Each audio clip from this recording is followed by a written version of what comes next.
Imagine if you believe that crystal healing works, and everyone around you did also believe that crystal healing work. So all the practitioners are using it.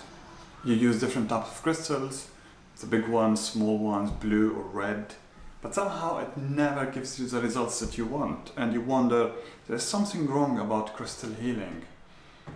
And slowly many people are started to believe the same way, like you do, and think in the same way.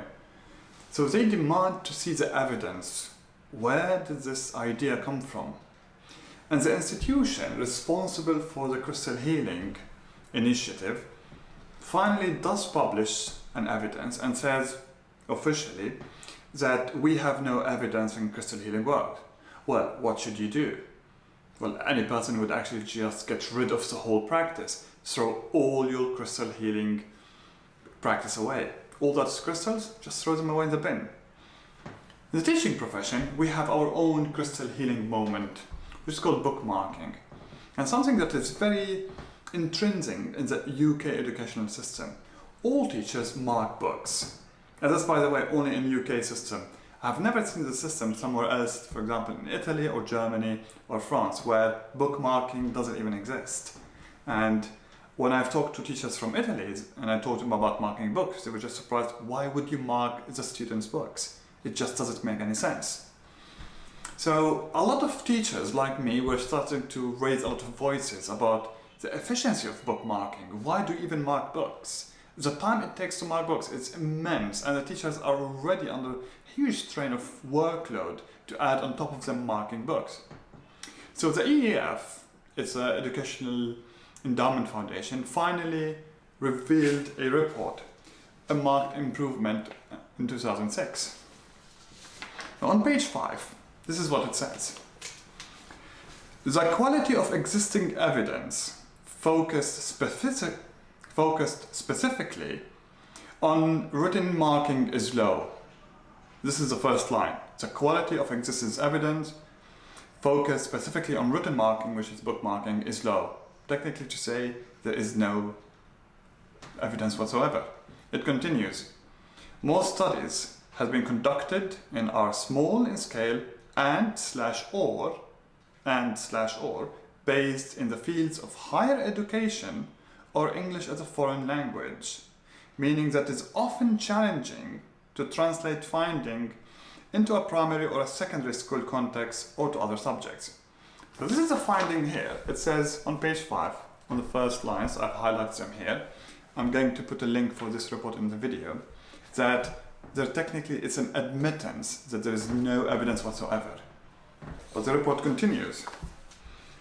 So the report is actually quite long, and it continues about how can we improve and share the best practice in marking. So imagine that in the crystal healing situation where the authorities finally admit that crystal healing doesn't work and it's just a sham. But then the whole discussion directly changes into, okay, so we know it doesn't work, but using blue crystals might be much better than pink crystals or big crystals over small one. Everyone would think that's just an absurd discussion to begin with. When there is no evidence for marking, why are we continuing to discuss what's the best way to mark? How about we do this? We need brave head teachers. And I'm talking to head teachers, so I'm not talking to teachers. Teachers have little power on stuff like this. To finally take the decision and decide, if marking has no evidence, why do it in the first place? If marking books has no evidence, why do it in the first place? And that does take courage, because those head teachers are going to be the first swimming against the flow. Now the other matter is that marking does have a negative impact, not on the students but on the teachers themselves. Marking takes a lot of time. There has been loads of teachers who have their lives ruined. And I'm talking many teachers who have had their life ruined because of the overworking in a school environment. We all know that working in a school environment is already quite stressful. And then add on top of that marking books that has absolutely no effect whatsoever. Those teachers have lost their personal lives, They have lost probably their kids. They couldn't spend the time that they wanted with their kids. Those teachers sacrificed their after school time, their weekends, their holidays, marking books, doing things that have absolutely no effect whatsoever on the students in the class. But they had to do it because it was policy. We need head teachers to decide the policy of the school is not to mark books. Mark exams, do something else, but not to mark books. Just take it out of your policy altogether.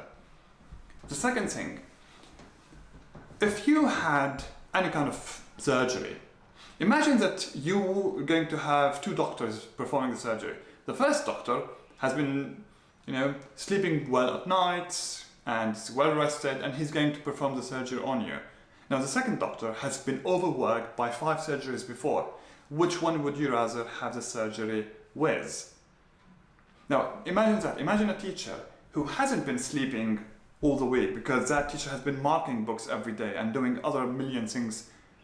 They barely slept any nights in the evening.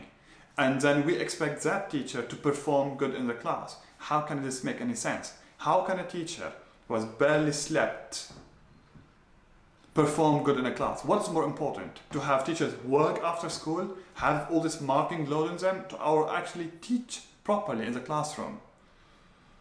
Any good head teacher would know that they would rather have a good teacher within the classroom than have a teacher who is marking books outside the classroom.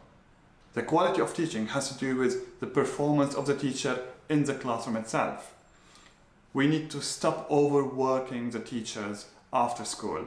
Their time is for their own selves. We already work the highest profession as overtime, unpaid overtime.